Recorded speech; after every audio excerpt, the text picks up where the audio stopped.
సముద్రంలో అసలు సముద్రం లోపలికి వెళ్తే ఒక షిప్ మీద ఎట్లా ఉంటుందో తెలుసుకోవాలండి. ప్రకాస్ట్ కాదు, అది ప్రకాస్ట్.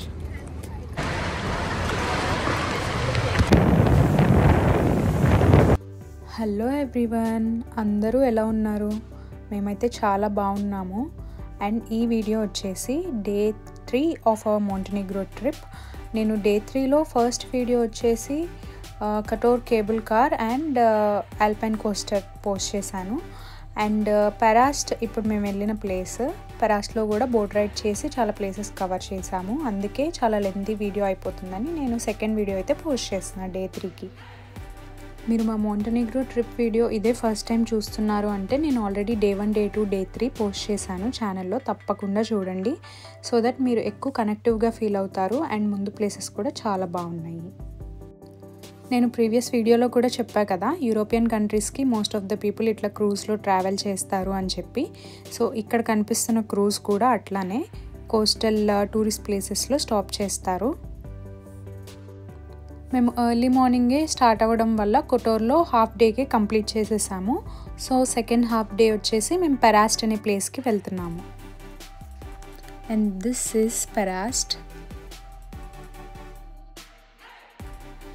ఇది కూడా Montenegro's one of the oldest town. And ఈ పెరాస్ట్ టౌన్ నుంచి వ్యూస్ అయితే టాప్ నాచ్, చెప్పక్కర్లేదు. Must visit place in Montenegro trip అని అయితే నేను చెప్తాను. సో మనం కోస్టల్ వ్యూ చూడాలి అంటే ఇట్లా టౌన్లో నుంచి నడుచుకొని వెళ్ళాలి. అండ్ ఆ టౌన్లో మెట్లు చూస్తేనే మీకు అర్థమైపోయిద్ది చాలా ఓల్డెస్ట్ టౌన్ అది అని. ఎందుకంటే మౌంటైన్ రాళ్లతోనే కట్టారు ఆ స్టెప్స్ కానీ ఆ హౌసెస్ కానీ అన్నీ. దిగేటప్పుడు ఆ ప్లేస్ చూడాలని ఎక్సైట్మెంట్లో ఫాస్ట్గా అయితే దిగాం, కానీ ఎక్కేటప్పుడు తెలిసింది చాలా మెట్లు ఉన్నాయని చెప్పి. అలా నడుచుకుంటూ కిందకైతే వచ్చేసాము. సో పెరాస్ టౌన్ నుంచి ఎడ్జ్లో ఈ వ్యూ అయితే ఇట్లా ఉంది. మీరు మాలా 4 డేస్ కాకుండా ఎక్కువ డేస్కి ట్రిప్ ప్లాన్ చేసుకుంటున్నారంటే పెరాస్ట్లో స్టే చేయొచ్చు. అండ్ మీకు ఇక్కడ కనిపిస్తున్నాయి కదా, అందులో చాలా మటుకు హోటల్స్, రిసార్ట్స్ ఉన్నాయి. సో మీరు అక్కడ స్టే చేయొచ్చు. అండ్ అక్కడ నుంచి చాలా బ్యూటిఫుల్ వ్యూ అయితే ఉంది. మీకు అవైలబుల్గా బోట్ రైడ్స్ కూడా దొరుకుతాయి ఈజీగా. అక్కడ నుంచి చాలా డిఫరెంట్ ప్లేసెస్ కూడా మీరు ఎక్స్ప్లోర్ చేయొచ్చు. కానీ ప్రాబ్లం ఏంటంటే నాకు పెరాస్ చాలా ఎక్స్పెన్సివ్ అనిపించింది. మెయిన్ కన్సర్నింగ్ థింగ్ పెరాస్లో నాకు ఫుడ్డే అనిపించింది. ఎందుకంటే ఫుడ్ చాలా ఎక్స్పెన్సివ్గా ఉంది మోంటెనిగ్రోలో డిఫరెంట్ ప్లేసెస్తో కంపేర్ చేస్తే. అండ్ ఆప్షన్స్ కూడా చాలా తక్కువ, లిమిటెడ్.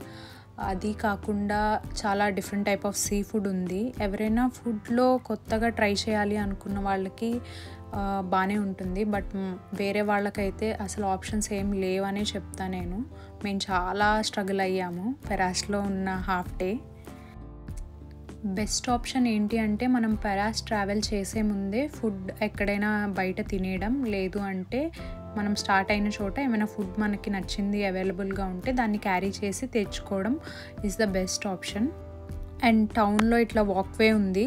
సో అటువైపు ఏమో mountains and water scenery, and ఇటువైపు ఏమో స్టేస్, హోటల్స్, బ్యూటిఫుల్ బిల్డింగ్స్ అయితే ఉన్నాయి. అవి రెండు చూసుకుంటూ మేము చాలా దూరం అయితే నడిచాము. అండ్ టౌన్లో మీరు చూడాలనుకుంటే మ్యూజియం అండ్ చర్చ్ కూడా ఉంది, మీరు ఆ రెండు చూడొచ్చు. అండ్ నెక్స్ట్ బోట్ రైడ్లో మనకి 3 to 4 ప్లేసెస్ దాకా అయితే చూపిస్తారు. అది ఎవ్రీ పర్సన్కి 45 pounds అయితే ఛార్జ్ చేశారు. మేము డైరెక్ట్గా పెరాస్ట్ వెళ్ళాక అక్కడ బోటింగ్ సర్వీసెస్ ఉంటే వాళ్ళతో మాట్లాడి బుక్ చేసుకున్నాము. లేదు అంటే మీరు ట్రిప్ ప్లాన్ చేసుకునేటప్పుడే టికెట్స్ అయితే మీరు ఆన్లైన్లో బుక్ చేసుకోవచ్చు. అండ్ మేము చాలా లక్కీ అని మాకు అనిపించింది. మేము వెళ్ళినప్పుడు వెదర్ చాలా బాగుంది. 4 days కూడా మేము అసలు రెయిన్ అనేదే చూడలేదు. ఎండ కూడా చాలా ఉంది. అండ్ పెరాస్లో కూడా చాలా ఎండగా అనిపించింది ఆ రోజు. అండ్ చెప్పా కదా, మేము అక్కడ తినగలిగింది just margherita pizza and fries. దానికి మించి అయితే మేము ఏమీ తినలేకపోయాము. అండ్ అక్కడ మధ్యలో ఒక చిన్న ఐలాండ్ కనిపిస్తుంది కదా, ఆ ఐలాండ్కి కూడా ఇప్పుడు మనల్ని బోట్లో తీసుకెళ్తారు. చెప్పు. పెరాస్ట్ కాదు, పెరాస్ట్. I think this is Paracast guys, it's not Pacast.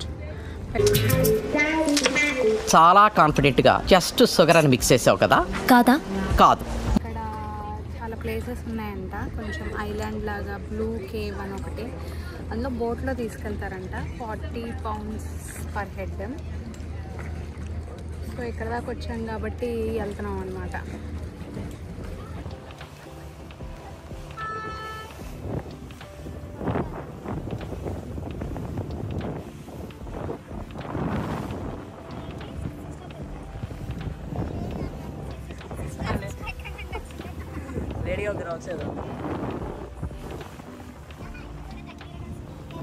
ఇక్కడ నుంచి మనకి పెరాస్ టౌన్ వ్యూ అయితే భలే కనిపిస్తుంది చూడండి.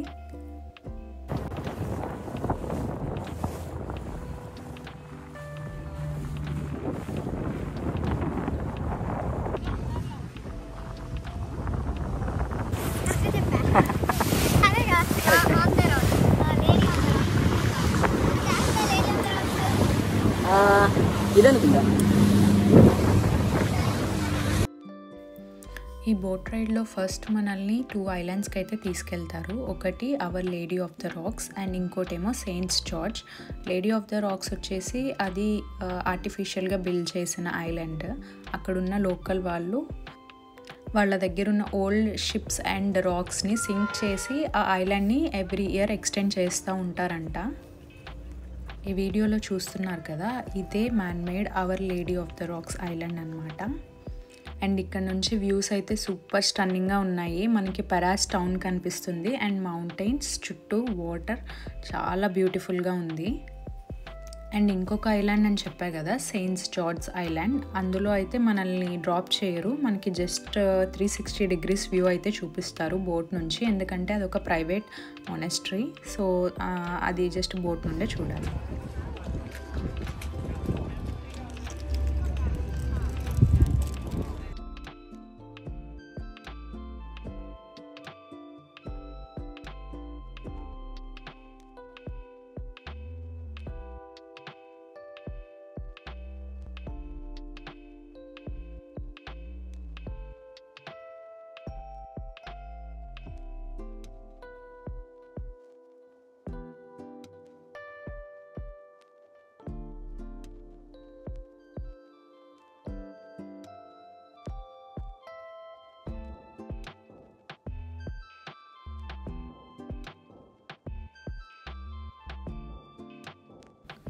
అండ్ నెక్స్ట్ మనల్ని యుగోస్లేవ్ సబ్మెరైన్ బేస్కి అయితే తీసుకెళ్తారు. అలా 3 బేస్ స్టేషన్స్ అయితే ఉన్నాయి. అవి యుగోస్లేవ్ ఆర్మీ వాళ్ళు కోల్డ్ వార్ అప్పుడు యూజ్ చేశారు, 1950s నుండి 1980s వరకు. ఈ ప్లేస్ చాలా ఫేమస్ కూడా. కెసినో రాయల్ అనే జేమ్స్ బాండ్ మూవీ షూట్ కూడా ఇక్కడ చేశారు. మీలో ఎవరైనా చూసారా ఆ మూవీ?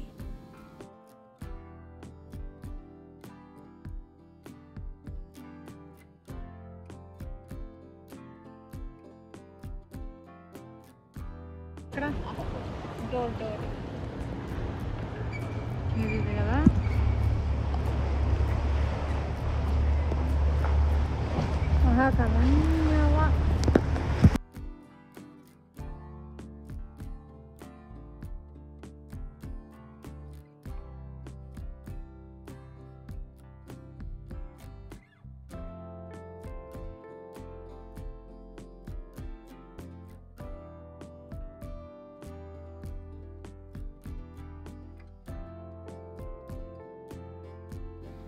అండ్ ఈ స్పీడ్ బోట్తో బోట్ రైడ్ అయితే మేము ఫుల్గా ఎంజాయ్ చేసాము. ఇది ఆల్మోస్ట్ మాకు 2 hours పైనే పట్టింది మొత్తం రౌండ్ ట్రిప్.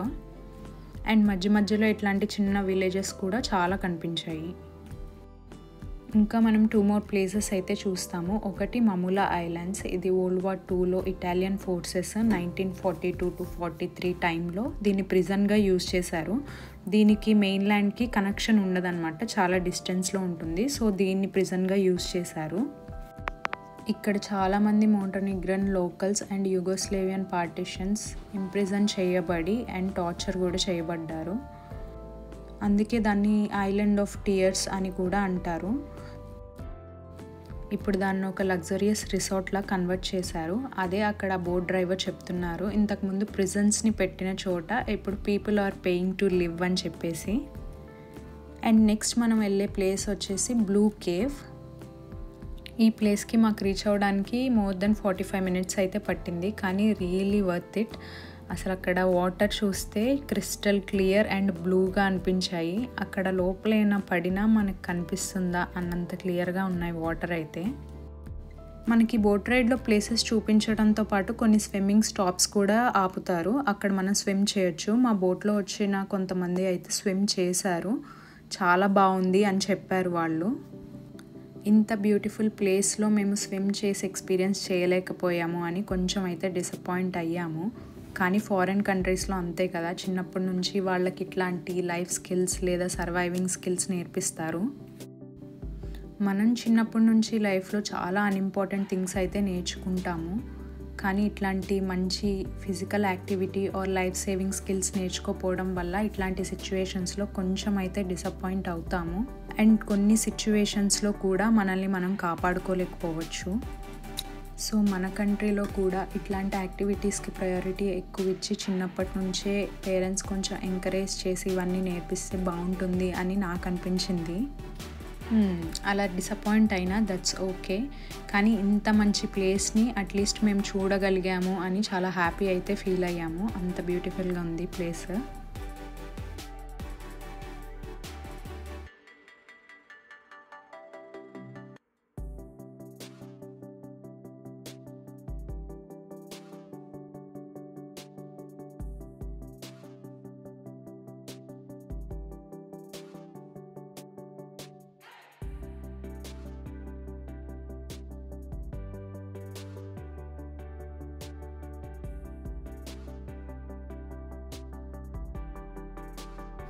మీకు ఇందాక చెప్పా కదా కొన్ని స్విమ్మింగ్ స్పాట్స్లో స్టాప్ చేస్తున్నారని, అట్లానే స్టాప్ చేశారు. అండ్ మా బోట్లో వాళ్ళు ఇక్కడ కూడా దిగి కాసేపు స్విమ్ అయితే చేశారు.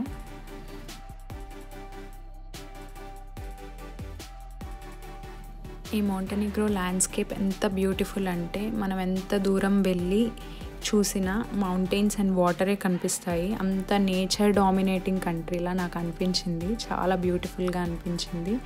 అండ్ మేమైతే సూపర్ హ్యాపీ ఈ ప్లేస్ని విజిట్ చేసినందుకు. ఈ మధ్యలో ఉన్న చిన్న చిన్న ఐలాండ్స్ అండ్ కోస్టల్ లైన్స్ ఉన్నాయి కదా, అక్కడ ఈ మౌంటెనిగ్రన్ లోకల్స్ వచ్చి వీకెండ్స్లో బార్బిక్యూ అవి చేసుకునే వాళ్ళంట. ఇక్కడ జస్ట్ వాటర్ ఎంత ప్యూర్గా ఉన్నాయని చూపిద్దామని పౌచ్లో ఫోన్ పెట్టి అయితే డ్రాప్ చేశాను వాటర్లో. అంత క్లియర్గా అయితే రాలేదు, బట్ చూడండి వాటర్ ఎట్లా ఉన్నాయో. And now we're going back to పెరాస్ట్.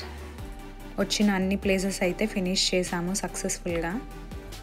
మాకు బోట్లో స్పెయిన్ నుండి వచ్చిన ఒక కపుల్ అయితే చాలా బాగా ఇంటరాక్ట్ అయ్యారు, చాలా బాగా మాట్లాడారు వాళ్ళు. అండ్ వేరే అబౌట్స్ మాట్లాడుకున్నాము, ఐటినరీస్ మాట్లాడుకున్నాము. సో వాళ్ళు అన్నారు 4 డేస్లో మీరు ఎన్ని ప్లేసెస్ కవర్ చేశారా అని అన్నారు. వాళ్ళు 10 డేస్ ట్రిప్కి అయితే వచ్చారంట. నా ఒపీనియన్లో మౌంటెనిగ్రో ఏరియా వైజ్ చాలా చిన్న కంట్రీ అండ్ మనకి 4 డేస్ అయితే సరిపోతుంది మొత్తం అన్ని ప్లేసెస్ కవర్ చేయడానికి. లేదు మనం రిలాక్స్ అవ్వాలి, హాలిడేకి వెళ్ళినట్టు ఉండాలి అనుకుంటే మాత్రం you can stay 10 days or 1 week. Return వచ్చే దారిలో చాలా క్రూజ్ షిప్స్ అయితే కనిపించాయి. అండ్ ఇంత పెద్ద క్రూజ్ షిప్స్ డైరెక్ట్గా చూడడం నాకు ఇదే ఫస్ట్ టైం, చాలా ఎక్సైటింగ్గా అనిపించింది. అలా పెరాస్ట్కి బాయ్ బాయ్ చెప్పి మేమైతే రిటర్న్ అయిపోతున్నాము. అండ్ ఈవినింగ్ అయ్యేసరికి కొంచెం షాడో పడి కొంచెం ఎండ పడి ఆ మౌంటైన్స్ వాటర్ అయితే భలే రిఫ్లెక్ట్ అవుతున్నాయి, చాలా బాగుంది. అది ఆ వ్యూ డైరెక్ట్గా చూస్తేనే చాలా బ్యూటిఫుల్గా అనిపిస్తుంది. మీకు ఈ వీడియోలో చూసిన ప్లేసెస్ ఎలా అనిపించినాయి? I would love to hear, please let me know. And next వీడియోలో నేను మా ఐటినరీ, రూమ్ టూర్స్ అండ్ మాకు తెలిసిన ప్యాకింగ్ టిప్స్ అవన్నీ మీతో షేర్ చేసుకుంటాను. ఇంట్రెస్టెడ్ ఉంటే stay tuned. Take care, bye.